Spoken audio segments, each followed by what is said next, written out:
Hello everyone. So my dear students, chapter number 4 आपके NCERT से quadratic equation ये हम कर रहे हैं। लास्ट लेक्चर जो हमारा था वो उसमें 3 टॉपिक्स हमने कवर किए थे। ये हैं टोटल 4 टॉपिक्स जो आपको इस चैप्टर में करने होते हैं। Factorisation method, quadratic formula and nature of roots. जो क्वेश्चन मैंने सिलेक्ट किए थे दे आर वेरी इंपॉर्टेंट, उनको अच्छे से कर लेना।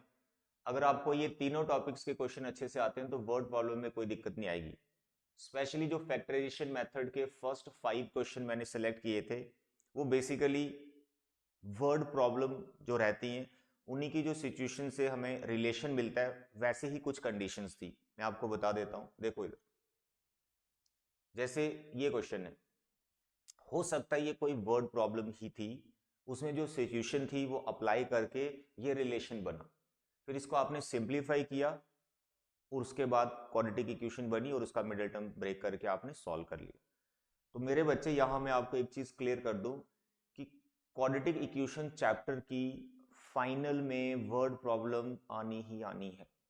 99% श्योर शॉट है कि इसकी वर्ड प्रॉब्लम आती है। तो आज जो मैंने वर्ड प्रॉब्लम सिलेक्ट की हैं दे आर 25 इन नंबर्स, यानी 25 क्वेश्चंस में आपको करवाने वाला हूं। कंडीशन एक ही है, ये सभी क्वेश्चंस आपने मेरे साथ अपनी नोटबुक पे प्रैक्टिस करने हैं। हर एक क्वेश्चन को अच्छे से समझना है और इनको परफेक्ट कर लेना है। अगर आपको ये 25 क्वेश्चंस अच्छे से आते हैं तो आप यकीन रखें आपको कैसी भी वर्ड प्रॉब्लम आ जाएगा ना, कैसी भी चाहे केस स्टडी आ जाए, लॉन्ग आंसर आ जाए, कैसी भी वर्ड प्रॉब्लम आ गई फाइनल में आप उसको बना के आओगे। कंडीशन एक ही है, ये 25 वर्ड प्रॉब्लम आज की आपको आनी चाहिए। They are very important, very important. तो आप इनको मेरे साथ प्रैक्टिस करो।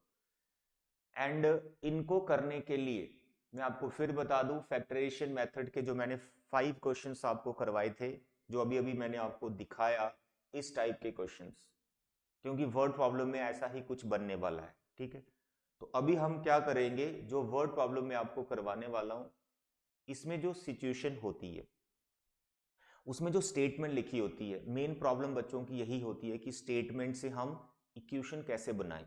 तो मैं जितनी भी वर्ड प्रॉब्लम है सबकी स्टेटमेंट को समझाते हुए, उससे रिलेशन बनाते हुए, थोड़ा सिंप्लीफाई करके क्वाड्रेटिक इक्वेशन तक मैं आपको बना के दे दूंगा। तो आपका काम रहेगा उसका मिडिल टर्म स्प्लिट करके आगे एक्स की वैल्यू निकालना, फिर जो पूछा उसका आंसर दे देना। और जितनी भी वर्ड प्रॉब्लम होंगी उन सब का मिडिल टर्म ब्रेक हो जाता है। आपका 10th लेवल पे उतना ही रहेगा, मिडिल टर्म ब्रेक हो जाती वर्ड प्रॉब्लम की। लेकिन अगर आपको मिडिल टर्म में प्रॉब्लम है तो हमने भाई ये टॉपिक पढ़ रखा है, कौन सा, क्वाड्रेटिक फॉर्मूला। तो क्वाड्रेटिक फॉर्मूला कैसे अप्लाई करते हैं, कैसे उससे एक्स की वैल्यू निकलती है, वो भी मैंने प्रीवियस लेक्चर में करवा दिया। तो मेरे प्यारे बच्चे जल्दी जाओ, नोटबुक और पेन लेके आ जाओ, आज के 25 क्वेश्चंस हम कवर करने वाले। यहां पर ये जो देख रहे हैं आप ये वाले क्वेश्चंस, इनके बिना बात नहीं बनेगी, मैं फिर बता रहा हूं, क्योंकि वर्ड प्रॉब्लम में सिंप्लीफिकेशन होती है पहले उस रिलेशन की जो आपने बनाना है, उसके बाद आप इसको कर पाओगे। ठीक है, तो बहुत सारे क्वेश्चंस यहां मैंने ऑलरेडी करवा रखे हैं, ये सभी क्वेश्चंस आपको आने चाहिए। राइट, देखिए नेचर ऑफ रूट्स पे ये क्वेश्चंस थे, already I have discussed.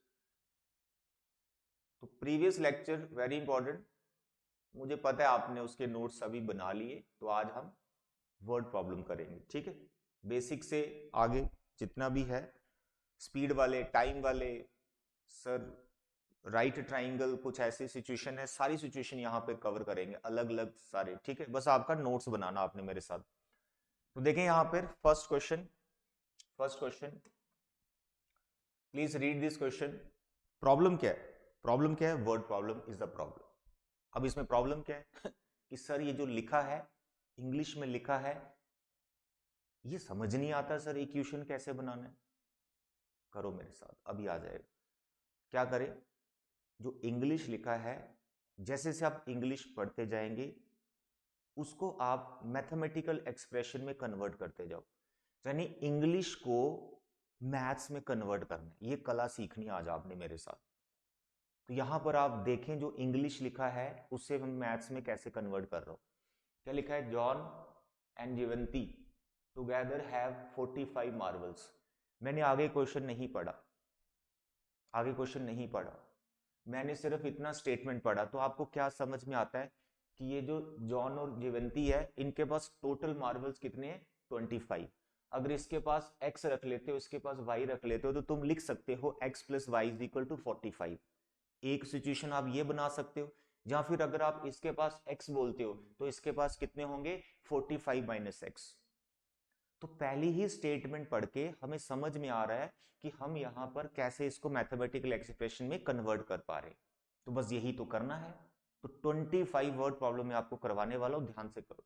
Next देखो, both of them lost 5 marbles, ठीक है, each, and the product of their number of marbles they now have 125। दोनों ने 5 मार्बल्स लॉस्ट कर दिए, गुम कर दिए, खो दिए।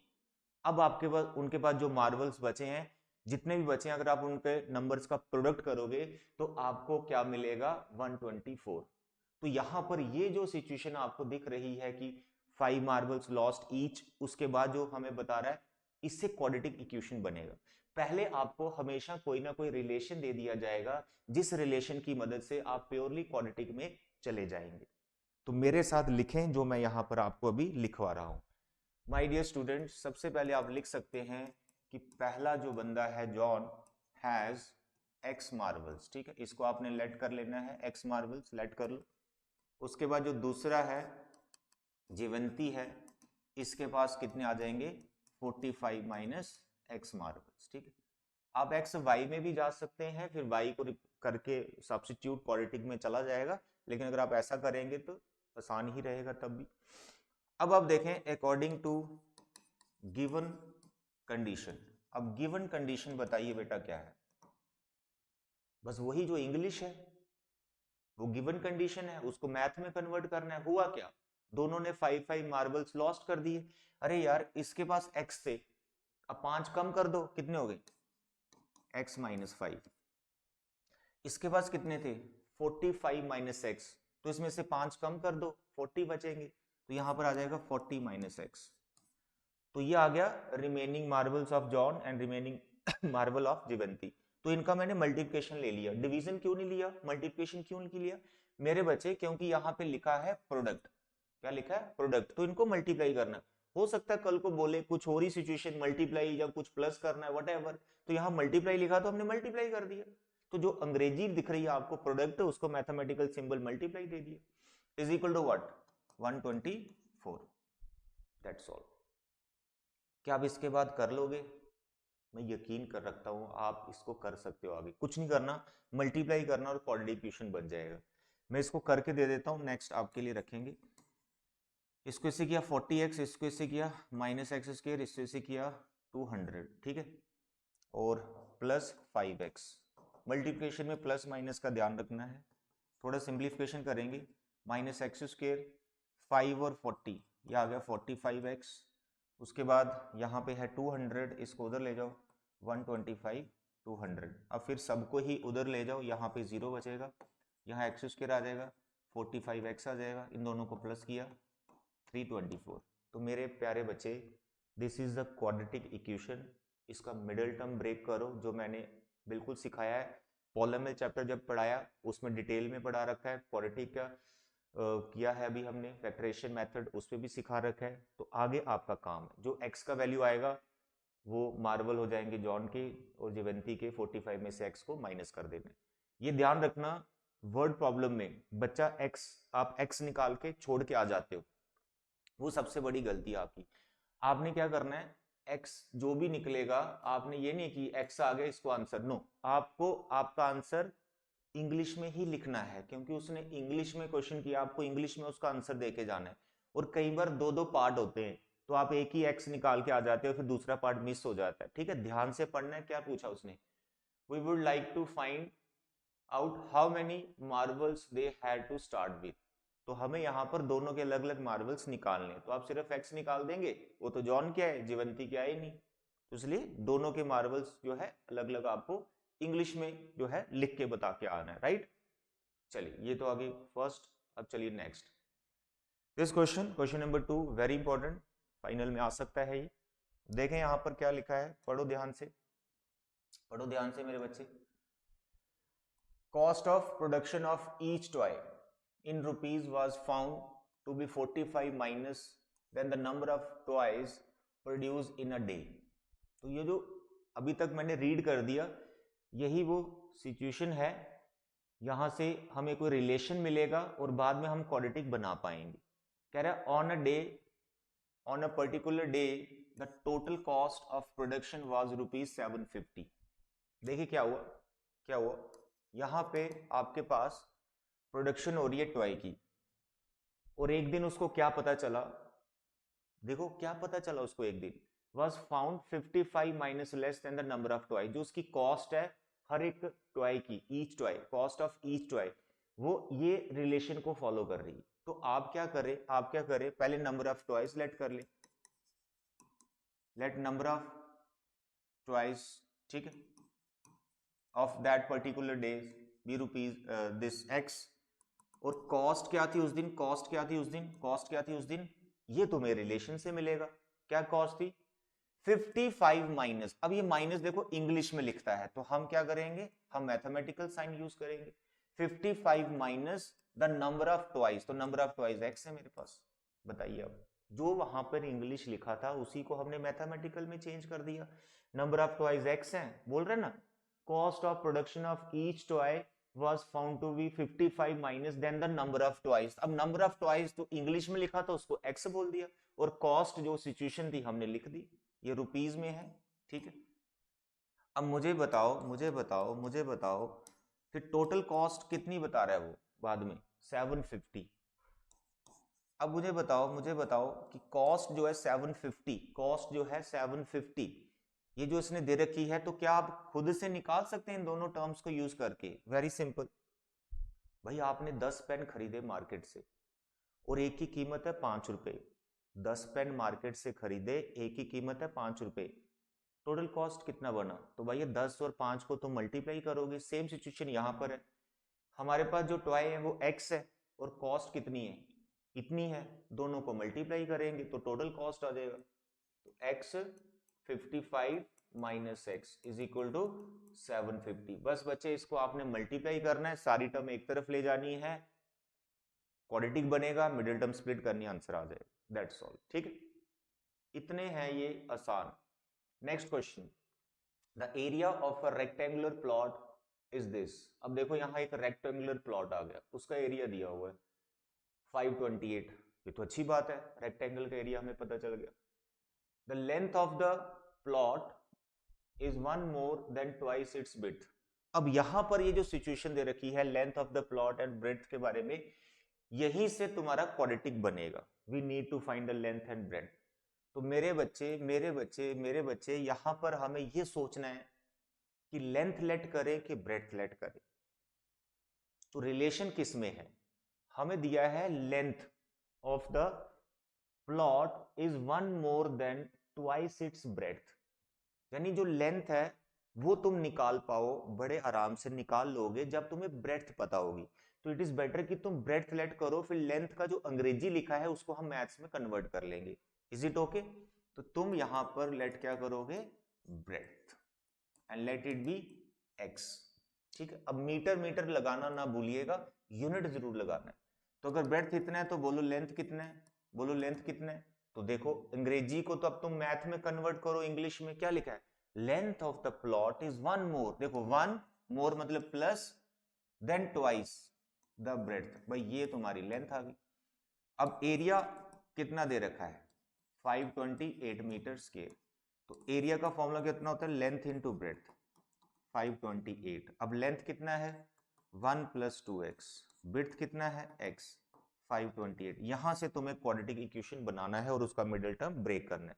सर जी हमसे नहीं बनेगा ये, अरे बच्चे बन जाएगा, बन जाएगा। आप मेरा प्रीवियस लेक्चर जो फैक्टरेशन वाला ना, वो सभी क्वेश्चन प्रैक्टिस करो, वो हमने करा रखे हैं, तो आप ये भी कर लोगे, ठीक है। शाबाश मेरे बच्चे, चलिए आगे। Question number 4, read it.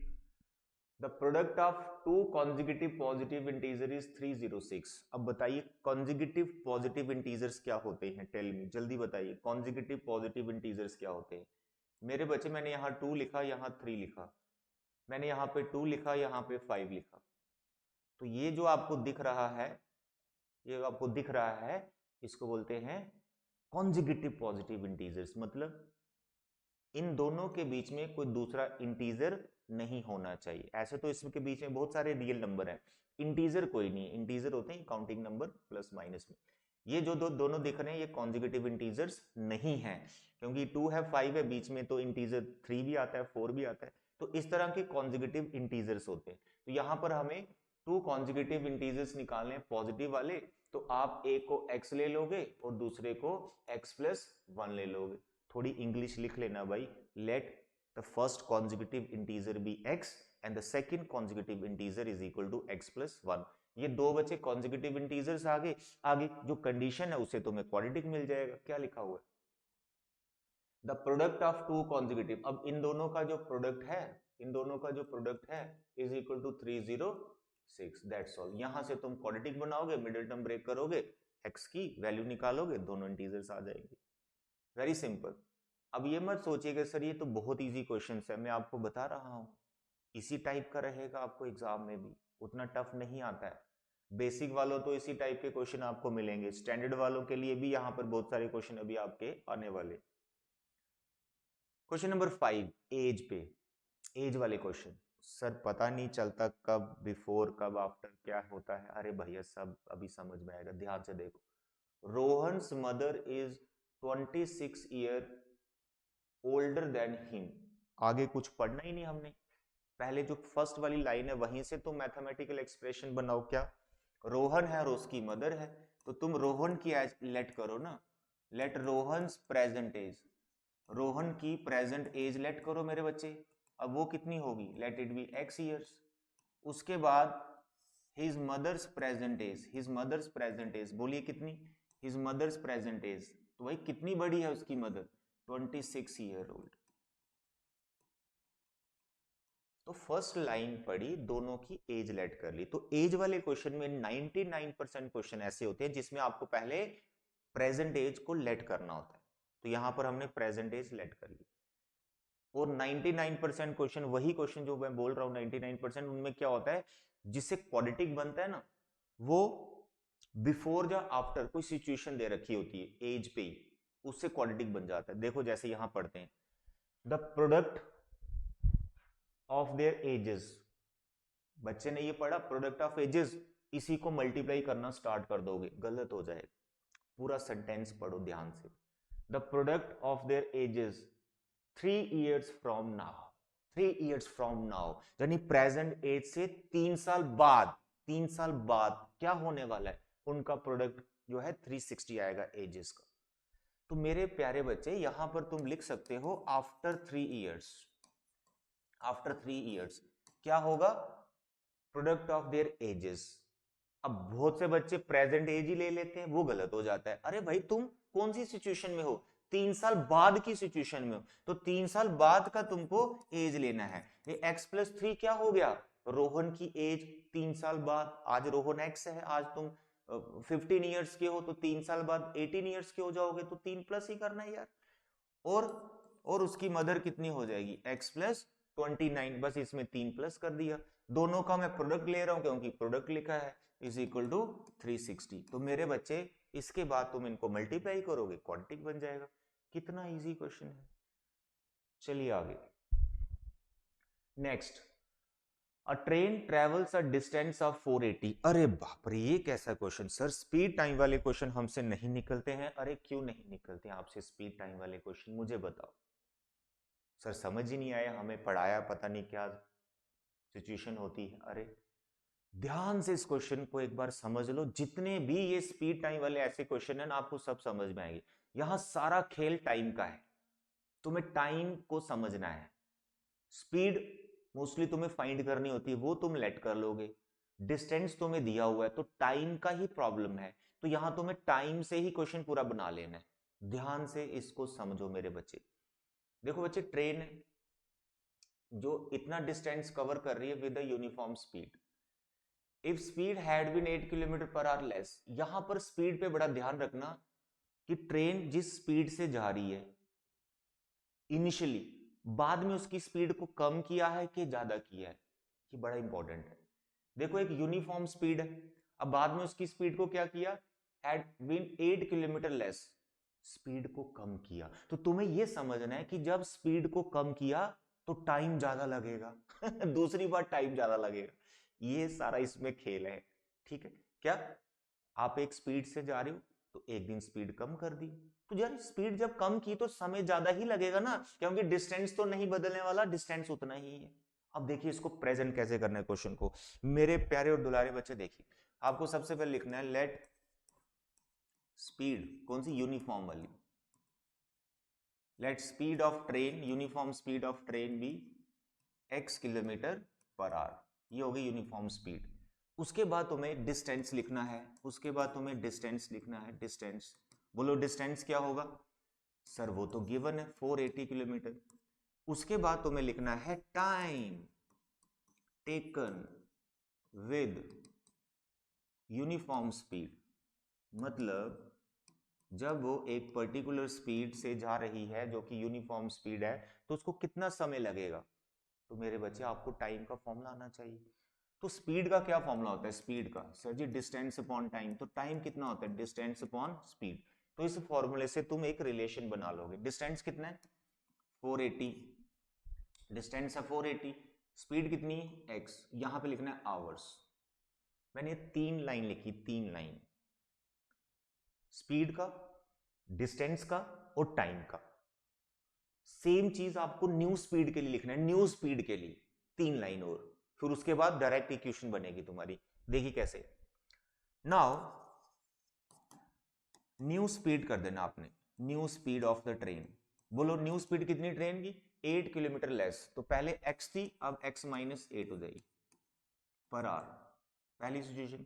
दूसरा डिस्टेंस, फिर से लिख लो कोई दिक्कत नहीं, अगर नहीं भी लिखोगे तब भी चलेगा, फिलहाल लिख सकते हो आप 480 किलोमीटर, 2 लाइन होगी। तीसरा फिर से टाइम का लाइन, तो आपको लिखना है time taken with new speed. अरे भाई जब दूसरी बार आपने स्पीड कम कर दी तो समय कितना लगेगा, फॉर्मूला तो नहीं बदलने वाला, फॉर्मूला तो यही लगेगा, डिस्टेंस उतना ही है, स्पीड बदल गई है तो ये वाली स्पीड लेना है, न्यू स्पीड से हम टाइम निकाल रहे, ठीक है। अब है मेन इक्वेशन कैसे बनती है, जिसमें बच्चों को दिक्कत आती है और कैलकुलेशन में भी प्रॉब्लम करते हैं। ये आपको 6 लाइन लिखना है, ये वाला लाइन आप मिस कर देंगे तो 5 लाइन से भी काम चल जाएगा। 2 टाइम निकाल लिए, अब आपने मेरे को एक क्वेश्चन का आंसर देना है, छोटा सा क्वेश्चन। यार ये वाला जो टाइम है और ये वाला जो टाइम है, इसमें कौन सा टाइम ज्यादा है बस ये बताओ कौन सा टाइम ज्यादा है, ठीक, कौन सा टाइम ज्यादा है। तो इधर अगर आप मैथमेटिकल एक्सप्रेशन देखोगे ना तो कई बार कंफ्यूज हो जाते हो, मतलब बच्चे बहुत सारे हो जाते हैं। आपको अपने दिमाग से सोचना है, देसी तरीके से सोचना है, सिचुएशन को समझना है कि यार ये और ये में कौन सा टाइम ज्यादा होगा। आपको ऐसे सोचना है, जहां स्पीड कम है वहां टाइम ज्यादा है, सिर्फ ज्यादा टाइम के बारे में सोचना है, कम टाइम के बारे में नहीं सोचना, आपने ज्यादा टाइम के बारे में सोचना है कि कौन सा टाइम ज्यादा है। ये भी टाइम है, ये भी टाइम है, कौन सा टाइम ज्यादा है, तो आपको कैसे सोचना है, जहां स्पीड कम है वहां टाइम ज्यादा है। तो स्पीड कम कब थी, पहले के बाद में, बाद में स्पीड कम थी तो ये वाला टाइम ज्यादा है बस ये सोचना है। तो आपको करना कुछ नहीं होता, ज्यादा समय में से कम समय को माइनस करना है। 99.9% क्वेश्चन सभी ऐसे ही बनेंगे, ज्यादा समय में से कम समय को माइनस करना है, ठीक है, ठीक है। तो यहां लिख देता हूं मैं, इस क्वेश्चन को साइड में कर दूंगा, मैं यहां लिखता हूं। तो आपको क्या करना है, ज्यादा समय कौन सा था, ज्यादा समय बाद वाला 480 x माइनस 8, ये टाइम है, बाद वाला टाइम ये ज्यादा समय है, इसमें से तुम्हें माइनस करना है कम कम समय, कम समय, और कम समय कौन सा था 480 अपॉन x, और इन दोनों को माइनस करके क्या लिखना है, यहां क्वेश्चन में दे रखा है कि अगर स्पीड को हम कम करते हैं तो हमें कितना एक्स्ट्रा टाइम लगेगा। देखो we have taken 3 hours more to cover the same distance, हमें 3 आवर्स एक्स्ट्रा लग गए थे, यानी जो पहले वाला टाइम है और जो बाद वाला टाइम है उनमें जो डिफरेंस है वो 3 आवर्स का है। अब डिफरेंस में गलती नहीं करनी, इसको तुम पहले लिख दोगे इसको बाद में लिख दोगे गलत हो जाएगा, फिर तुम्हारा मिडिल टर्म ब्रेक नहीं होगा। सिंपल सा फंडा सिखा दिया, ज्यादा समय में से कम समय को माइनस करना है, और ज्यादा समय कौन सा है, जहां स्पीड कम है वो टाइम ज्यादा है, इज इक्वल टू 3। तो मेरे बच्चे अब इसको तुम कर लोगे कि नहीं कर लोगे? बिल्कुल कर लोगे, क्योंकि फैक्टराइजेशन मेथड में मैंने इसी टाइप के क्वेश्चन पकड़े थे, ताकि इसका भी तुम्हें आइडिया हो जाए। चलो फिलहाल ये मैं आपको करके देता हूँ। यहाँ से आपको ये सेम नंबर होता है मोस्टली, ये कॉमन ले लेना है। अगर सेम नंबर नहीं हुआ तो आपको सिंप्लीफाई कर देना है, बस बीच में प्लस भी हो सकता है कई बार, क्योंकि दो दो डिस्टेंसेस होते हैं, पैटर्न यही चलता है, ठीक है। तो ये आ गया ऐसे, इज इक्वल टू 3, इसका एलसीएम ले लेंगे, एक्स स्क्वायर माइनस 8x, ये एक्स इधर आ जाएगा। इस माइनस का खास ख्याल रखना, इस माइनस की वजह से तुम प्रॉब्लम करते हो, ये माइनस है ना, x माइनस 8 उधर जाएगा तो ये माइनस एक्स और प्लस 8 हो जाएगा, तो बच्चे यहाँ पर माइनस 8 लिखते हैं, वो गलत हो जाता है, तो ध्यान रखना है। 3/480, इसने इसको काट दिया, 160 आ गया, ये x भी कट गया, एक्स स्क्वायर माइनस 8x, ये उधर गया, ये 8 की तरफ चल जाएगा। आगे इसको मल्टीप्लाई करके उधर ट्रांसफर कर लेना, क्वाड्रेटिक बन जाएगा। मिडिल टर्म ब्रेक करना, जो x की वैल्यू आएगी ना पॉजिटिव वाली, उसको रखना, नेगेटिव रिजेक्ट कर देना, speed can not be negative, reason डाल देना, ठीक है। I hope it is clear. Now 7th question, find two numbers whose sum is 27 and the product is 182। ये काफी सिंपल है। पहला नंबर x लेट कर लो, दूसरा नंबर 27 माइनस एक्स आ जाएगा, और दोनों का जो प्रोडक्ट है वो दे रखा है आपको, दोनों का जो प्रोडक्ट है 182। बच्चे मेरे इसका क्वाड्रेटिक तुम बना लोगे, बहुत easy question. Next question, find two consecutive positive integers. फिर कॉन्जिक्यूटिव पॉजिटिव इंटीजर आ गए, पहला x लेना है, दूसरा आपने x + 1 लेना है, ठीक है। सम ऑफ होल स्क्वायर्स, यानी इसको प्लस करना है और इसको प्लस करना है, दोनों को स्क्वायर करना है, 365। स्क्वायर में इसका होल स्क्वायर आइडेंटिटी से ओपन होता है, a square plus b square plus 2ab, सारी टर्म एक तरफ ले जाके क्वाड्रेटिक बनाना, मिडिल टर्म ब्रेक करना, क्वेश्चन हो जाएगा। चलिए नेक्स्ट माय डियर, अब आ गया ये आपका ट्राइंगल पे। The altitude of a triangle is 7 centimetre. देखो यहाँ पर एक राइट ट्राइंगल आपके पास, this is a right triangle. आप डायग्राम भी एग्जाम में बना सकते हैं, अच्छा रहता है पिक्चराइजेशन करने से, ठीक है। Altitude of A right triangle is 7 centimetre less than it's base if the hypotenuse is 13 centimetre, find the sides. तो ये तो 13 सेंटीमीटर हो गया, और बेस और अल्टीट्यूड में हमें कोई रिलेशन दे दिया गया। रिलेशन क्या है, अल्टीट्यूड 7 सेंटीमीटर लेस है देन इट्स बेस, तो यार बेस को तुम x सेलेक्ट कर लो, तो अल्टीट्यूड कितना हो गया, x माइनस 7, कम है ये, छोटा है, तो यहां पर पाइथागोरस थ्योरम लगेगी, ठीक है। तो अब लिखेंगे let base is equal to x centimetre, तो तुम्हारा जो अल्टीट्यूड है वो x माइनस 7 हो जाएगा, है ना, और हाइपोटेन्यूज दिया हुआ दैट इज 13 सेंटीमीटर, तो आप लिखेंगे बाय पाइथागोरस थ्योरम, पीजीटी लगाएंगे, तो 13 का square is equal to x का स्क्वायर प्लस x माइनस 7 का स्क्वायर। इसका होल स्क्वायर आइडेंटिटी से ओपन करना, a square b square minus 2ab, तो आगे क्वाड्रेटिक तुम बना लोगे इसकी, ठीक। चलिए आगे देखो, ये अभी पीछे हमने जो क्वेश्चन किया कॉस्ट वाला, बिल्कुल सिमिलर क्वेश्चन है, यहां पर भी सिचुएशन वैसी ही है। Cottage industry produces a certain number of poultry articles. तो देखो यहाँ पे जो सिचुएशन है, तो नंबर ऑफ आर्टिकल्स तो भी लेट कर लेने जो कि x आएंगे, और कॉस्ट आपको लेट कर लेनी। जल्दी से इसलिए कर रहा हूँ कि प्रीवियस क्वेश्चन ऐसा ही था जो पहले आपने किया, सेकंड वाला। नंबर ऑफ आर्टिकल x है, कॉस्ट ऑफ ईच आर्टिकल वो हमें दे रखी है, वो तुम्हें सिचुएशन पढ़नी पड़ेगी।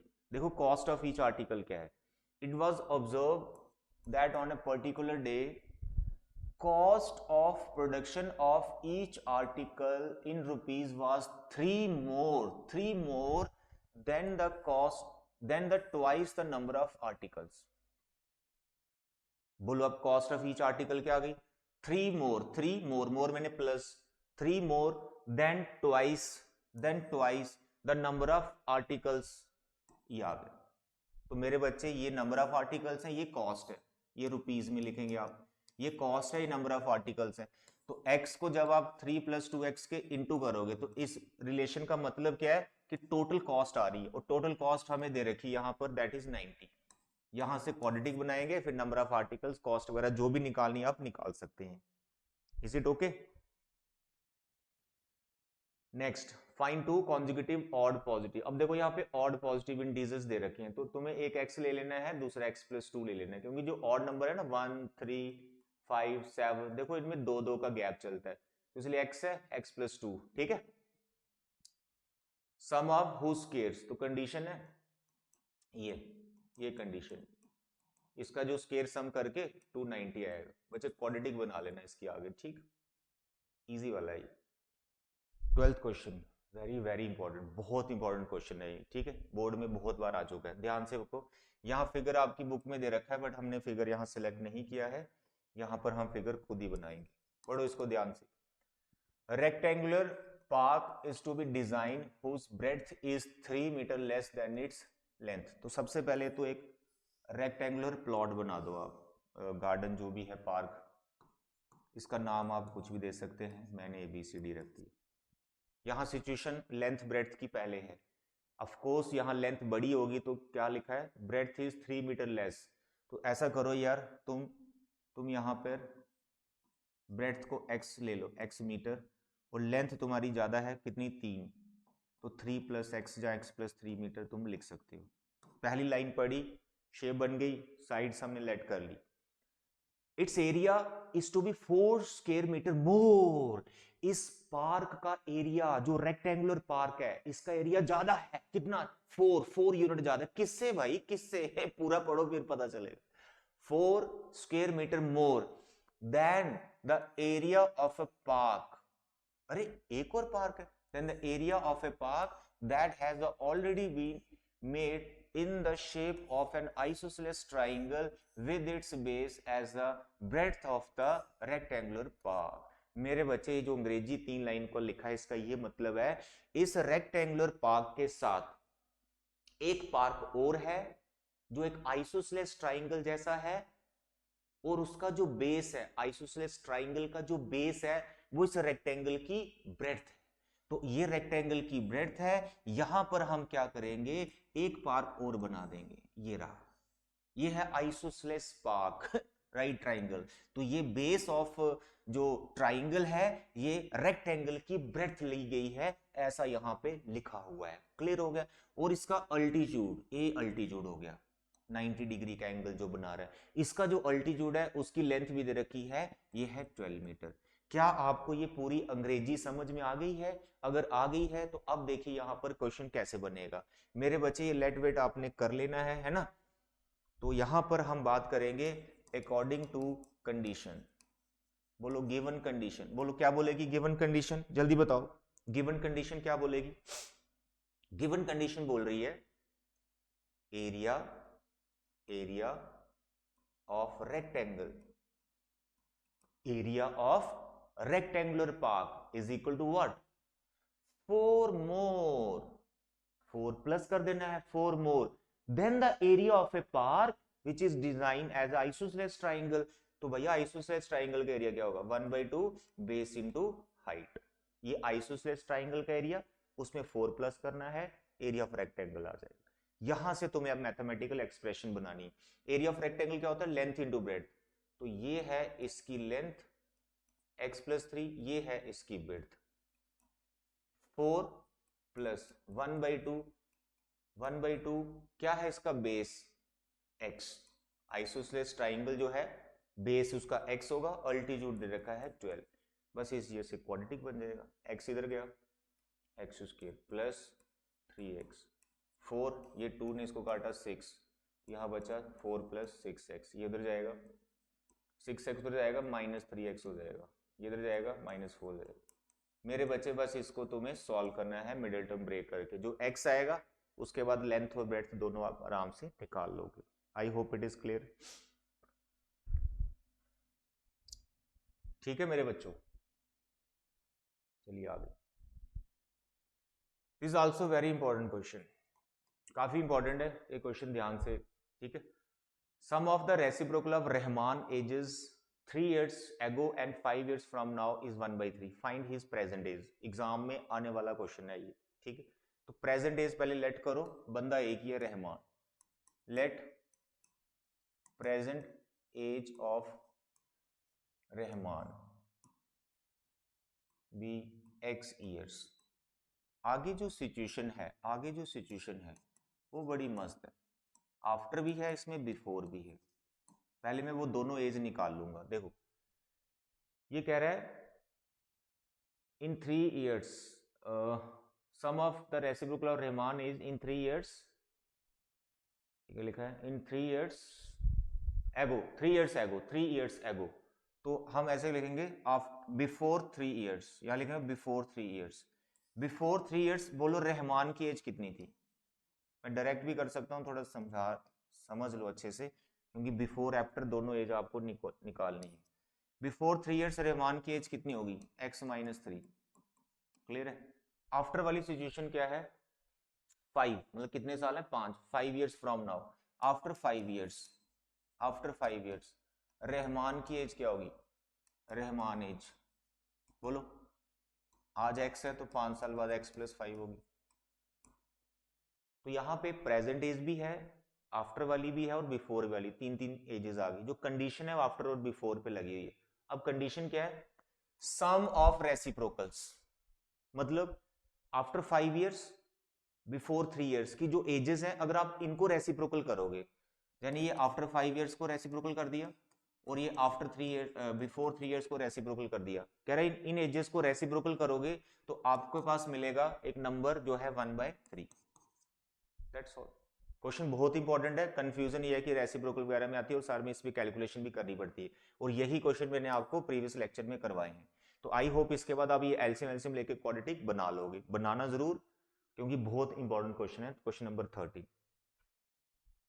नेक्स्ट क्वेश्चन नंबर 14, ये भी काफी इंटरेस्टिंग है, पढ़ो इसको ध्यान से क्या लिखा हुआ है। In a class test the sum of Shefali marks in mathematics and English, देखो जैसे यहां लिख रहे हैं ना, sum of length plus breadth या सम ऑफ 2 नंबर्स, यहां पर यार 2 टेस्ट के मार्क्स दे रखे हैं, एक मैथ्स और एक इंग्लिश। तो आप ऐसा करो, पहले लेट मैथ्स मार्क्स x, तो बोलो इंग्लिश के कितने हो जाएंगे, इंग्लिश के कितने हो जाएंगे, क्योंकि दोनों का सम कितना दिया हुआ है 30, तो ये आ जाएगा 30 - x, ये मैथ्स के ये इंग्लिश के, क्लियर है। उसके बाद जो सिचुएशन दी है अकॉर्डिंग टू क्वेश्चन, जो सिचुएशन दी है उसको पढ़ो, क्या लिखा है, had she got 2 marks more in mathematics, mathematics में 2 नंबर बढ़ा दो, मैथमेटिक्स में 2 नंबर बढ़ा दो, and 3 marks less in English, English में 3 कम कर दो, इसमें 3 कम कर दिए, 27 - x हो जाएगा। और जब आप इनको मल्टीप्लाई करेंगे, प्रोडक्ट ऑफ देयर मार्क्स, ऐसा करने के बाद जब आप मल्टीप्लाई करेंगे, मार्क्स वुड हैव बीन 210। बस ये सिचुएशन आगे यहां से क्वाड्रेटिक बनाना आपको, ठीक है मेरे बच्चे, आगे बढ़ो। ओह या, most important question, most important question, board exam में आने वाला क्वेश्चन है ये, question number 15, most important question. यहां पे अपस्ट्रीम डाउनस्ट्रीम ऐसी कुछ बातें हो रही, तो बच्चे पूछते हैं सर क्या अपस्ट्रीम और डाउनस्ट्रीम वाले क्वेश्चन हमारे सिलेबस में है। तो मेरे बच्चे, लीनियर इक्वेशन जो चैप्टर है ना, उसमें अपस्ट्रीम और डाउनस्ट्रीम वाले क्वेश्चंस होते हैं, ठीक है, मोस्टली, तो वो सिलेबस में नहीं है, क्लियर है। लेकिन वही अपस्ट्रीम और डाउनस्ट्रीम वाले क्वेश्चन क्वाड्रेटिक में भी मिल जाते हैं, लेकिन यहां पर एक हैक छुपा हुआ है, आपने उसे समझना है कि कब ये क्वाड्रेटिक बनता है और कब ये लीनियर बनता है। मेरे प्यारे दुलारे बच्चे, क्वेश्चन को पहले ध्यान से पढ़ेंगे, फिर मैं आपको पूरी चीजें समझाता हूं, सुनो। A motorboat whose speed is 18 km in still water takes 1 hour more to go 25 km upstream and then return downstream to the same spot. Find the speed of the stream. सुनो, ऑफ कोर्स मोटर बोट है, पानी में चल रही है वो, तो ये क्वेश्चन अपस्ट्रीम डाउनस्ट्रीम वाला हो गया। अगर इस क्वेश्चन में मोटर बोट की स्पीड और वाटर की स्पीड यानी स्पीड ऑफ स्ट्रीम दोनों मिसिंग है, तो वो लीनियर इक्वेशन में चला जाएगा। जो आपके लेवल के क्वेश्चन हैं 10th लेवल के, तो वो लीनियर इक्वेशन में चला जाएगा। क्या बोला मैंने, मोटर बोट की स्पीड और वाटर की स्पीड दोनों की मिसिंग है, दोनों की नहीं पता, दोनों की फाइंड करनी, तो वो लीनियर इक्वेशन में चला जाएगा, और वो क्वेश्चन आपके सिलेबस में नहीं है। यहां पर इस क्वेश्चन में आप देखें, मोटर बोट की स्पीड दे रखी है, क्या वही है मोटर बोट की स्पीड, देखो 18 किलोमीटर, तो ये क्वाड्रेटिक इक्वेशन में है और ये क्वेश्चन आपके सिलेबस में है। Is it okay? इसकी जगह वो वाटर की स्पीड भी दे सकता है, स्ट्रीम की स्पीड भी दे सकता है, और फिर मोटर बोट की मिस कर देगा, तो क्वेश्चन करने का तरीका दोनों का सेम है। क्लियर है? तो जो मैं लिखता हूं मेरे साथ लिखो, आपका क्वेश्चन कैसे बनेगा देखो इधर। सबसे पहले आप लिखेंगे लेट स्पीड ऑफ स्ट्रीम, जिसको फाइंड करना है, speed of stream that is x kilometre per hour. फिर आप लिखेंगे speed of boat, motor boat, जो दे रखी है 18 किलोमीटर पर आवर। दो स्पीड ये होगी। फिर आपको स्पीड निकालनी है जब मोटर बोट नीचे जा रही है, जब मोटर बोट ऊपर आ रही है, रिलेटिव स्पीड उसको बोलते हैं। फिर वो दो स्पीड्स लिखनी है, ठीक है? तो यहां पर आपको लिखना है स्पीड इन डाउनस्ट्रीम, जब वो नीचे जा रही है उस वक्त स्पीड कितनी होगी, वाटर की स्पीड और मोटर बोट की स्पीड, दोनों की स्पीड ऐड हो जाएगी, ठीक है? दैट यू नो, थोड़ी बहुत ही फिजिक्स अगर आप पढ़ते हो, ठीक है? बोट की स्पीड और वाटर की स्पीड ऐड हो जाएगी, क्लियर है? Kilometre per our. उसके बाद आपको लिखना है स्पीड इन अपस्ट्रीम। अब स्पीड इन अपस्ट्रीम में बच्चे गलती करते हैं क्या, माइनस किसे कब करना है? मेरे बच्चे बोट ऊपर आ रही, बोट ऊपर आ रही, तो वो वाटर की स्पीड को ब्रेक कर रही है, तभी तो वो ऊपर आ रही है। अगर वो ब्रेक ही नहीं कर पाएगी तो ऊपर कैसे आएगी? वो तो पानी के साथ ही बह जाएगी। तो इसलिए जो मोटर बोट की स्पीड है वो ज्यादा है, वाटर की कम है, तो ज्यादा में से कम को माइनस करना है। तो ज्यादा कौन है? 18 है, कम है x, दैट्स ऑल। लिख दी चार स्पीड, खेल खत्म। आगे जो सिचुएशन है उसे क्वेश्चन बनेगा। सिचुएशन क्या है पढ़ो। स्पीड विड लेट कर ली, तो यहां पर बोल रहा है takes 1 hour more to go 24 kilometre upstream than to return to the same spot. देखो ऑफ कोर्स जब आप नीचे जाएंगे, डाउनस्ट्रीम में जाएंगे, आपको समय कम लगेगा, और जब आप ऊपर आ रहे होंगे आपको समय ज्यादा लगेगा। ये कॉमन सेंस है, सबको पता है, समझाने वाली इसमें कोई बात नहीं। तो आपको इसमें क्या करना है, जो डिफरेंस दे रखा है 1 आवर मोर, कह रहा है कि जब वो अपस्ट्रीम में आ रहा है यानी ऊपर आ रहा है तो उसको 1 घंटा एक्स्ट्रा लग जाता है, 1 घंटा ज्यादा लगता है। तो बस ज्यादा समय में से कम समय को माइनस करना है। और टाइम का फॉर्मूला मैंने क्या बताया आपको? सर याद नहीं, अरे भाई स्पीड का याद कर लो ना, speed is equal to distance upon time. तो टाइम का फॉर्मूला कितना हो गया? टाइम का फॉर्मूला कितना हो गया sir ji? Distance upon speed. तो टाइम के फॉर्मूले से तुम क्वेश्चन बना लो। तो पहले तुम्हें ज्यादा समय निकालना, और ज्यादा समय कौन सा है? ऊपर जाने का, हाँ ऊपर जाने का, अपस्ट्रीम का। और फॉर्मूला है डिस्टेंस अपॉन स्पीड। अब बताइए ऊपर आने का डिस्टेंस कितना है? 24 किलोमीटर लिख रखा है भाई, 24 किलोमीटर डिवाइड बाय ऊपर आने की स्पीड कितनी है? ऊपर आने की स्पीड कितनी है? 18 माइनस एक्स, 18 माइनस एक्स। ठीक, क्या करना है? माइनस करना है, क्योंकि ज्यादा समय में से कम समय माइनस करेंगे तो हमें 1 आवर का गैप जो है वो लेना है। यहां पर क्या है? 24, और नीचे क्या लिखा? 18 प्लस एक्स। ये क्या है? ये टाइम है। डिस्टेंस अपॉन स्पीड है, ये टाइम है नीचे जाने का। तो ज्यादा समय में से कम समय को हमने माइनस कर दिया है, और गैप कितना है? 1 आवर का। That's all. इसको आपने सिंप्लीफाई करना है। तो आप बोलेंगे सर ये तो करके दे दीजिए। अरे मेरे बच्चे फैक्टराइजेशन देखो ना, जो मैंने क्वेश्चन करवाए इसी टाइप के रखे हैं, अगर वो आते हैं तो तुम ये भी कर लोगे। फिर भी अगर तुमसे पूरा सॉल्व नहीं होता, मैसेज करो, कमेंट करो, मैं इसको सॉल्व करूंगा अलग से, ठीक है? चलिए आगे बढ़ो। Okay, the diagonal of a rectangular field is 60 metre more than the shorter side and the longer side is 30 metre more than the shorter side. Find the sides of the field. मेरे बच्चे बहुत easy question है, मैं diagram से आपको समझा देता हूँ। ये हमारा रेक्टेंगल है जिसमें हर एक एंगल 90 डिग्री का होता है। यहाँ डायगोनल की बात हो रही, यहाँ पे डायगोनल की बात हो रही, तो ये तुम्हारा डायगोनल आ गया। शॉर्टर साइड की बात हो रही, शॉर्टर पे घूम रहे हैं सारे, तो ये x मीटर हो गया, ठीक है? शॉर्टर को हमने x मीटर ले लिया। डायगोनल कितना है? 60 मीटर मोर, 60 प्लस एक्स, ये होगी डायगोनल की लेंथ। 60 मीटर मोर है शॉर्टर से। उसके बाद क्या है? लॉन्गर साइड, यानी ये लेंथ की बात कर रहा है, 30 मीटर मोर, तो ये हो गया 30 प्लस एक्स।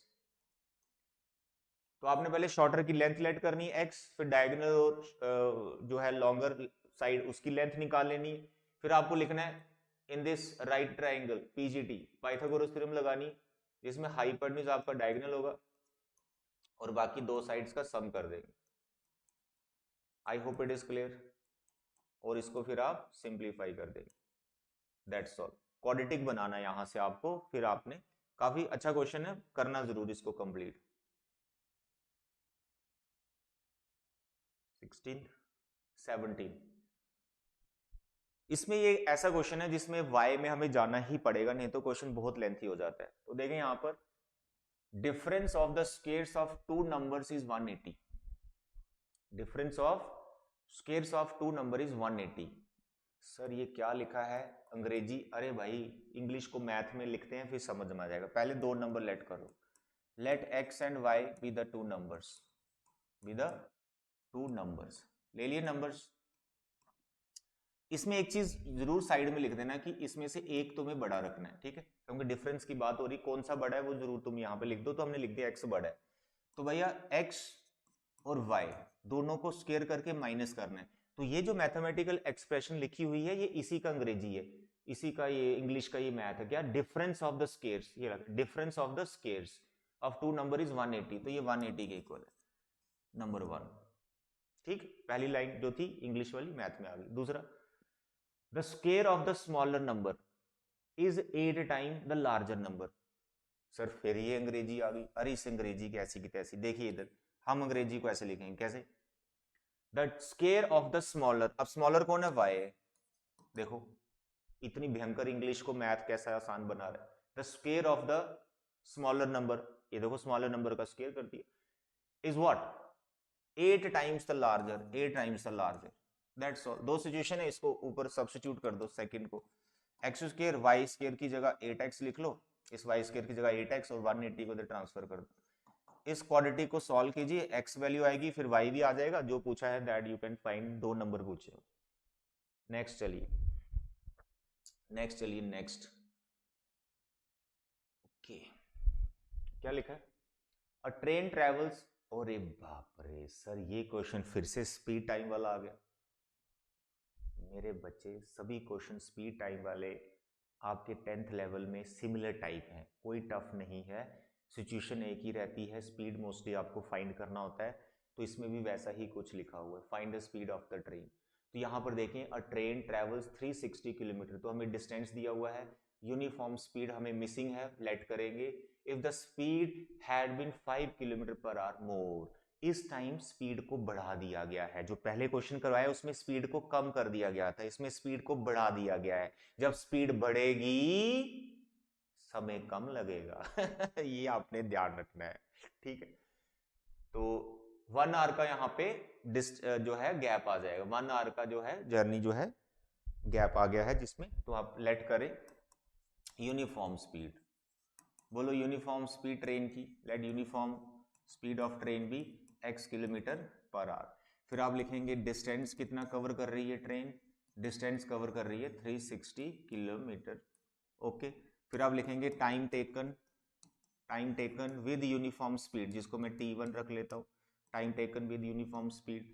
तो ये होता है डिस्टेंस अपॉन स्पीड, यहाँ लिखेंगे आवर्स। फिर आप लिखेंगे न्यू स्पीड। अब न्यू स्पीड में बोलो समय कम कर दिया कि ज़्यादा कर दिया? न्यू स्पीड में स्पीड बढ़ाई कि कम की? 5 किलोमीटर पर आवर मोर, ज़्यादा कर दी, x प्लस 8, ठीक है, किलोमीटर पर आवर। 8 है 5, सॉरी इट इज़ 5। देन अब लिखेंगे time, new time, new time taken, distance उतना ही है, डिस्टेंस उतना ही है, नया टाइम कितना होगा जिसको हम t2 रखेंगे, तो डिस्टेंस उतना ही है 360 और स्पीड कितनी है x प्लस 5, ठीक है। अब आपने मुझे बस ये बताना है कि ये जो दो टाइम है, एक ये वाला और एक ये वाला, इसमें से कौन सा टाइम ज्यादा है? कम टाइम पे ध्यान नहीं देना, ज्यादा टाइम पे ध्यान देना। तो कई बार आप सोच भी सकते हैं कम टाइम के बारे में। बताइए इन दोनों में कौन सा टाइम ज्यादा है? जहां स्पीड कम होगी तो बच्चे मेरे ये वाली स्पीड कम है, इसलिए ये टाइम ज्यादा है, क्योंकि यहाँ पे स्पीड को बढ़ा दिया गया था। तो ये स्पीड कम हुई तो समय ज्यादा लगा, अब समय कम लग रहा है तो ये समय कम है। तो आपको क्या करना है, ज्यादा समय में से कम समय को माइनस करना है, दैट्स ऑल। और जो भी सिचुएशन है उसके इक्वल लेना है। 1 आवर का गैप है तो 1 आवर के इक्वल ले लेना है, बस इसको क्वाड्रेटिक बना देना आपने, दैट्स ऑल। आगे बढ़ो, question number 19। Wow what A question. बहुत से बच्चे इसमें कंफ्यूज चल रहे हैं और ये बहुत इंपॉर्टेंट क्वेश्चन है। 2 water taps together can fill a tank in this hours. दो टैप है, एक छोटा है एक बड़ा है, दोनों को ओपन कर दो, ठीक है।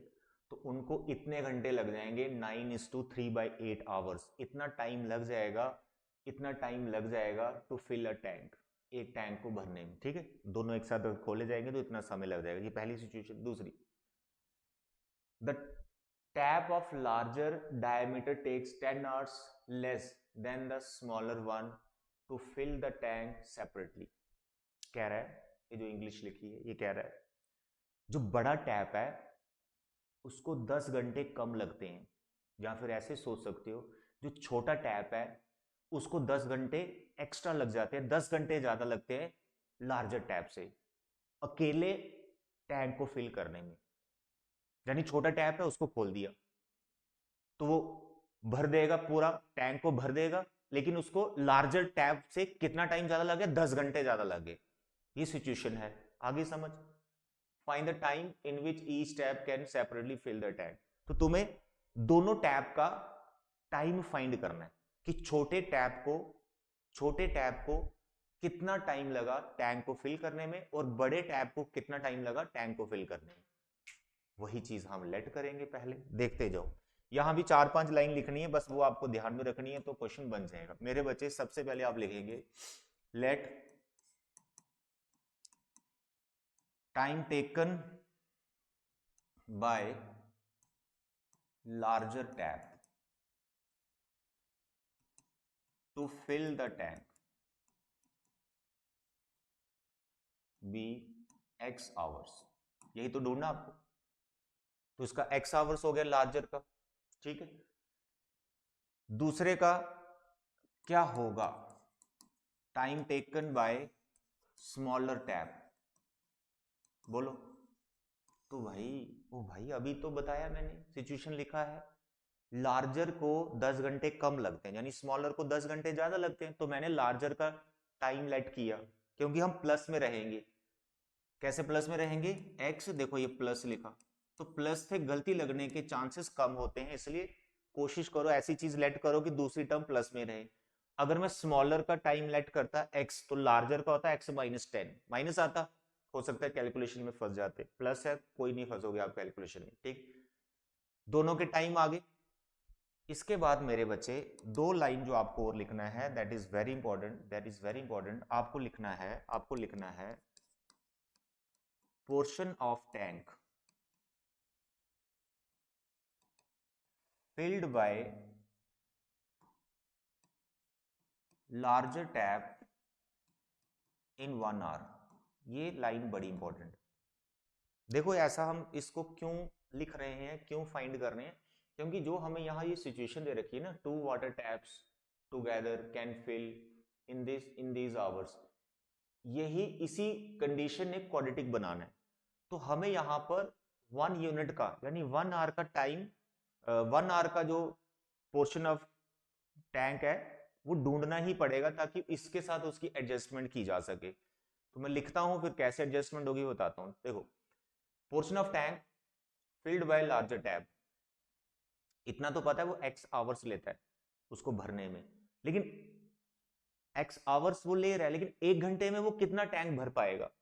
मानो ये टैंक है आपके पास, ठीक है, इसको लगते हैं 10 घंटे, ऐसे मानो 20 घंटे लगते हैं, 20 घंटे लगते हैं इसको भरने में, तो 1 घंटे में कितना भरा होगा?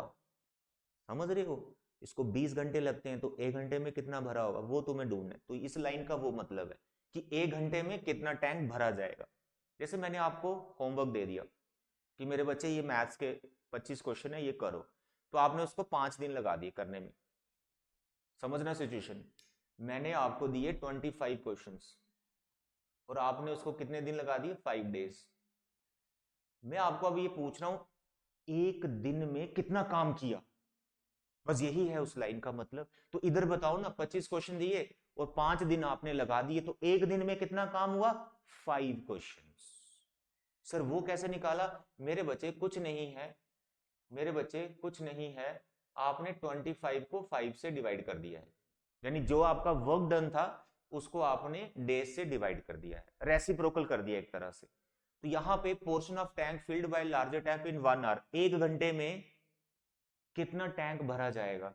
तो भैया आपको समय कितना लगता है? x, ठीक है, तो अब 1 घंटे में कितना भरा जाएगा, 1 घंटे में कितना भरा जाएगा 1/x।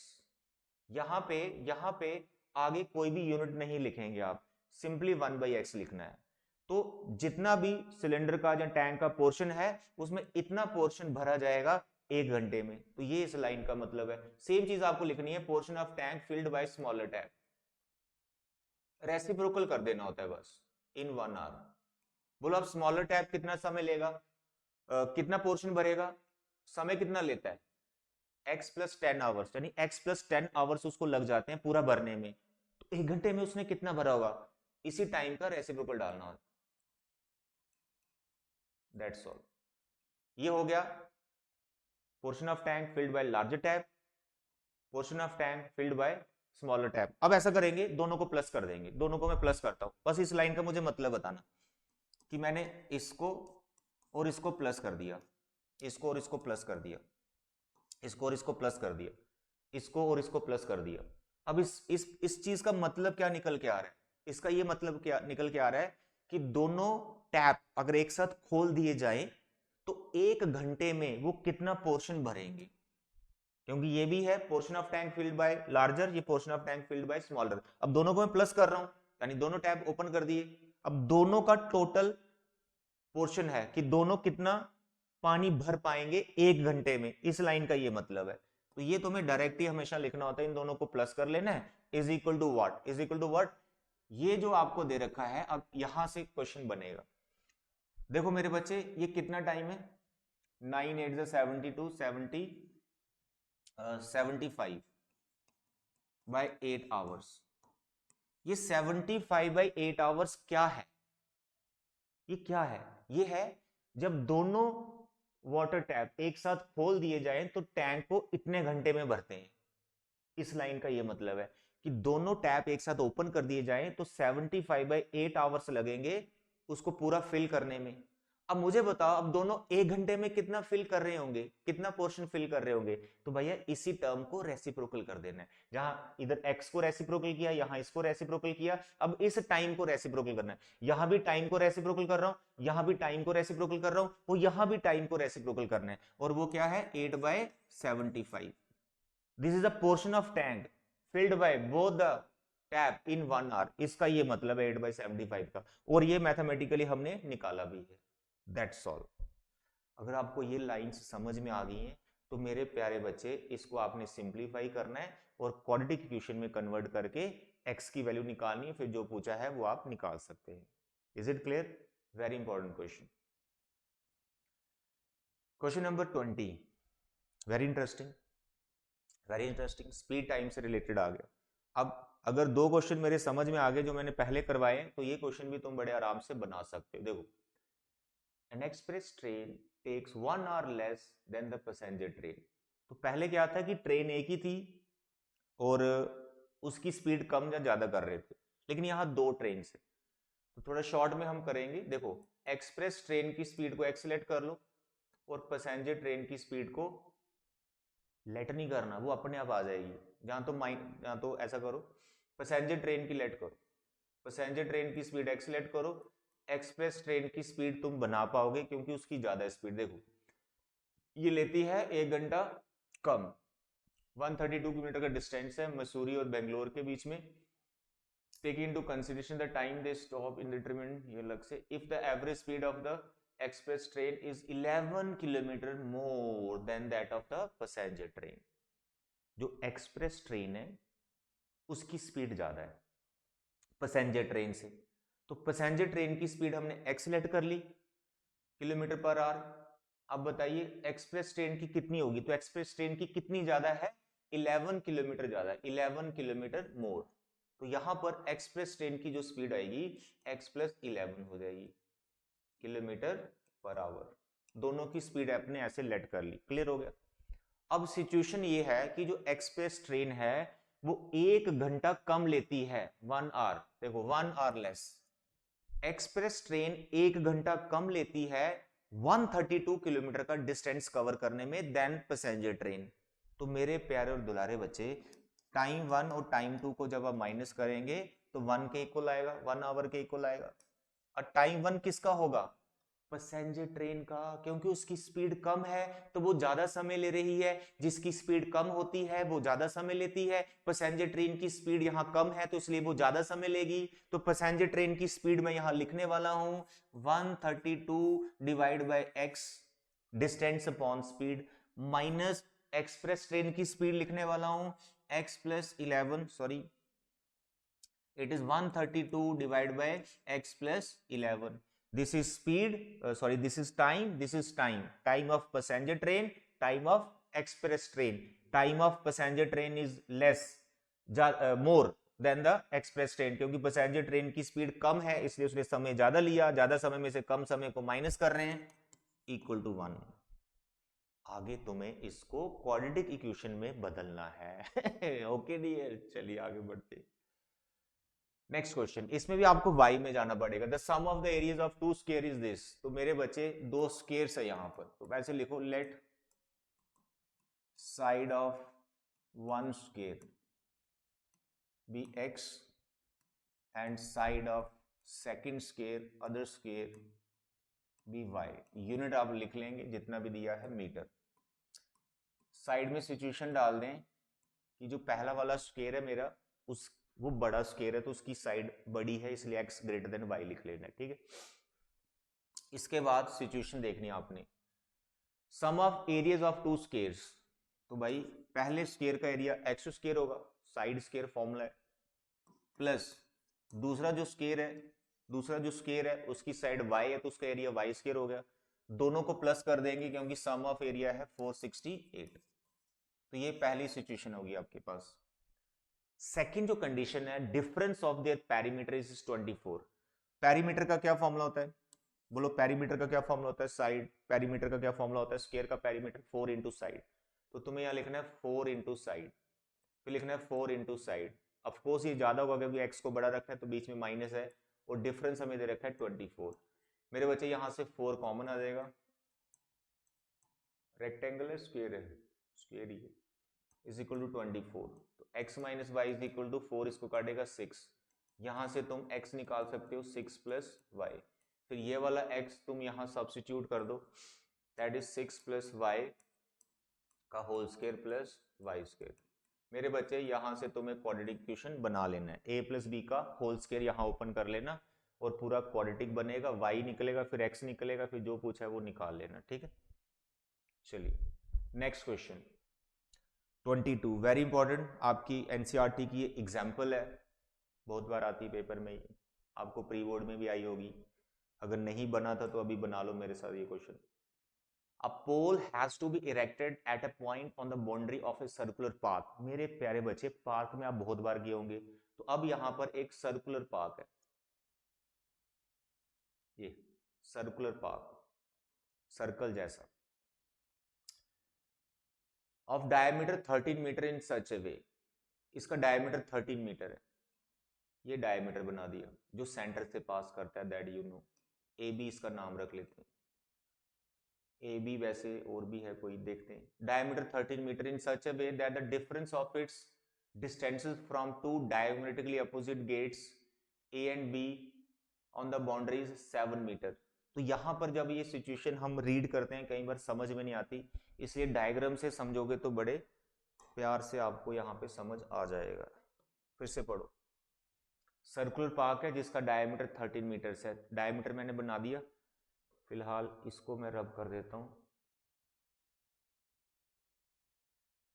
लो भाई डायमीटर बना दिया मैंने। अब बोलो आगे बढ़ते, इन सच अ वे, आगे बढ़ो, such a way that difference of its distances from two diametrically opposite gates fixed A and B on the boundary is 7 metre. देखो जो पोल है ए बी हमने बिल्कुल सही लिया था, पोल यहां पर कहीं है, ऐसे कहीं पोल लगा, यहां पर पार्क में जा रहे हो तो पोल लगे रहते हैं, तो बाउंड्री पे पोल लगा है तो बाउंड्री पे पी रख दिया। ये जो पोल है और ये दो एंड पॉइंट है जो डायमीटर, ये गेट है, गेट 1 गेट 2। तो पोल इस गेट से जितने भी डिस्टेंस पर है और इस गेट से जितने भी डिस्टेंस पर है, दोनों का जो डिफरेंस ऑफ डिस्टेंसेस है वो 7 मीटर है, इट इज गिवन। समझ आ गई इंग्लिश? सर्कुलर पार्क है, उसका डायमीटर है, दोनों डायमीटर के एंड पॉइंट्स पर दो गेट्स हैं, ए गेट बी गेट, और यहां पर एक पोल लगा रखा है। इस पोल का इस गेट से और इस गेट से जो भी डिस्टेंसेस हैं, वो दोनों डिस्टेंसेस का जो डिफरेंस है वो 7 मीटर है। ये है इस क्वेश्चन की सिचुएशन। अब यहां पर क्वाड्रेटिक बनाने के लिए हमें अपनी सेल्फ नॉलेज होनी चाहिए कि एक सर्कल में जब आप सेमी सर्कल बनाते हैं तो सेमी सर्कल के अंदर जो एंगल बनता है वो राइट एंगल होता है। अगर इसकी नॉलेज नहीं है तो आप क्वाड्रेटिक नहीं बना पाओगे, क्योंकि ये वाला एक राइट एंगल ट्राइंगल हो चुका है। तो मेरे बच्चे आपको यहां पर लेट कर लेना है AP x मीटर, तो तुम्हारा BP आ जाएगा x + 7 मीटर, क्योंकि दोनों का जो गैप है ना, इस डिस्टेंस का और इस डिस्टेंस का जो गैप है 7 मीटर है। तो तुम x - 7 लिखो या x + 7 लिखो, उससे कोई फर्क नहीं पड़ता। तो मैंने x लिया, ये x + 7 लिया, डिफरेंस तो 7 ही आएगा, प्लस इसलिए रखा ताकि कैलकुलेशन में प्रॉब्लम ना आए। क्लियर हो गया? तो दोनों का आ गया डिस्टेंस। फिर आपको लिखना है angle in semi circle, angle in semi circle is what 90 degree. इसका मतलब triangle ABP is a right triangle. ये एक राइट ट्राइंगल है, क्योंकि राइट ट्राइंगल है तो तुम इसमें पाइथागोरस थ्योरम लगा सकते हो। Therefore by PGT, by Pythagoras theorem. तो PGT क्या कहती है? हाइपोटेन्यूज यहां पे स्क्वायर हो जाएगा, AB स्क्वायर, और ये AP स्क्वायर, और ये BP स्क्वायर। बच्चे मेरे बस इतना ही इजी क्वेश्चन है। अब तुम यहां पर AB का वैल्यू डाल दो, ठीक है? अब तुम यहां AB का वैल्यू डाल दो। What is AB? Sir given it is 13। What is AP?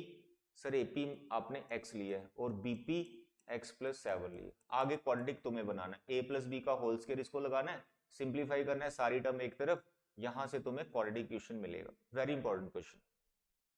23, is it possible to design a rectangular mango grove whose length is twice its breadth? जब ऐसी सिचुएशन आ जाए ना, यहां पूछा हो इज इट पॉसिबल, क्या ऐसा है, ऐसा होगा कि नहीं होगा, तो मेरे बच्चे आपको जो क्वाड्रेटिक इक्वेशन बनाएंगे ना, उसका डिस्क्रिमिनेंट निकालना है। अगर आप डी नहीं निकालते हैं ना, एग्जामिनर मार्क्स काट सकता है, क्योंकि ये क्वेश्चन में पूछा ही है कि is it possible. Is it possible मतलब तुम्हें डी निकालना है। अगर वो नेगेटिव आया तो आपने लिखना रूट्स आर नॉट रियल, तो that situation is not possible. बस डी का केस देख लेना है। तो यहां पर तुम्हें मैं इक्वेशन बना के दे दूंगा और तुम्हें डी निकालना है, और डी का मैंने आपको बता रखा है डी ग्रेटर देन अगर 0 है। डी है कौन है? B² - 4AC। अगर ये 0 से बड़ा है तो सिचुएशन पॉसिबल होगी। अगर ये 0 के इक्वल है तब भी वो रियल रूट्स देता है, सिचुएशन पॉसिबल होगी। अगर ये नेगेटिव आता है लेस देन 0 तो नॉट रियल रूट्स है, सिचुएशन इज नॉट पॉसिबल। इसमें पॉसिबल, इसमें नॉट पॉसिबल करना है। देखो रेक्टेंगल है हमारे पास, length is twice its breadth, तो ब्रेड्थ को x ले लो, लेंथ 2x हो गई, और यहां पर एरिया दे रखा है, तो एरिया आएगा लेंथ इंटू ब्रेड्थ 800। तो यहां से तो x निकल ही रहा है, ठीक है? 2x के इक्वल टू 800, 2 ने काट दिया 800 को, 400 बचा, यहाँ 400 इधर आ जाएगा -400।